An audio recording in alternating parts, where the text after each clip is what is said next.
Hello పిల్లలు, ఈరోజు మరొక స్టోరీ చెప్పుకుందాం. ఆ స్టోరీ పేరు మనకు ఒక రోజు ఉంటుంది.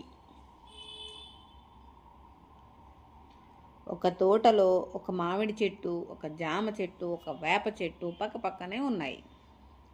ఒకసారి ఒక పిల్లల గుంపు తోటకు వచ్చింది. హాయ్ మామిడికాయలు అంటూ ఒక గుంపు మామిడి చెట్టు మీదకు ఎక్కారు. అరే జామ పళ్ళు రో అంటూ మరొక గుంపు జామ చెట్టు దగ్గరికి ఉరికారు. అది చూసి వేప చెట్టు, నేనంటే ఎవరికి నచ్చదు, అందుకే ఎవ్వరూ నా దగ్గరికి రారు అని మూతి ముడుచుకుంది. నీ ఆకులు చేదు, కాయలు చేదు, అందుకే నువ్వంటే ఎవరికి నచ్చదు అంది మామిడి చెట్టు. అలా ఏమీ కాదు, జనాలకు దేని అవసరం పడితే దాని దగ్గరకు వెళతారు. మనకు కూడా కాయలు ఉన్నప్పుడే కదా అందరూ చుట్టూ చేరేది అంది జామ చెట్టు. పిల్లలు పళ్ళతో పాటు పచ్చికాయలు, పిందెలు కూడా వదలకుండా కడుపు నిండేలా బాగా తినేశారు. కాసేపటికి అవి అరగక వాళ్లకు కడుపు నొప్పి వచ్చింది. బాధతో అల్లాడిపోయారు.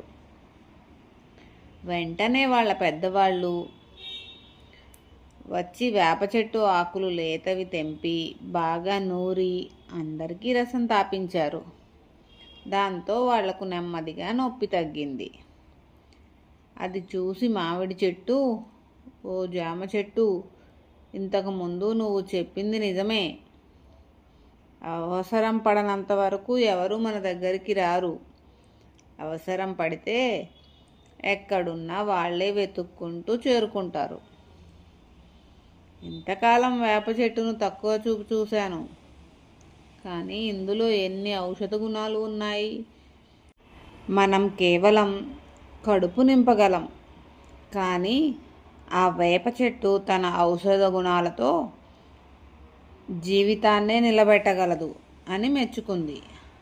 ఆ మాటలకు వేప చెట్టు ఆనందంతో మెలికలు తిరిగిపోయింది. మరి కథ ఎలా ఉందో చెప్పలేదు. కథ నచ్చితే కామెంట్ చేయండి.